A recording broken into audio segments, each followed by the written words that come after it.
To set standby app state as rear at the specific app in Samsung Galaxy S20, open settings, swipe up or down home screen to access the app screen, and then tap settings.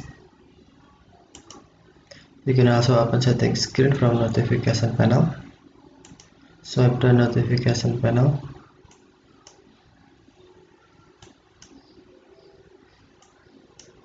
And then tap settings icon.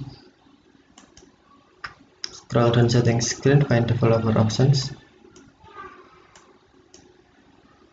And then tap developer options. Scroll down developer options screen, find standby apps.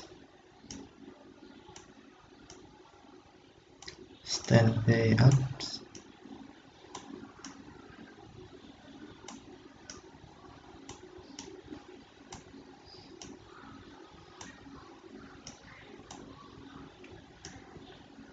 And then tap standby apps. Select app you want to set standby state, for example Apple Hit, and then tap rear. Now Apple Hit standby set up rear. Okay, thank you for watching. Have a nice day.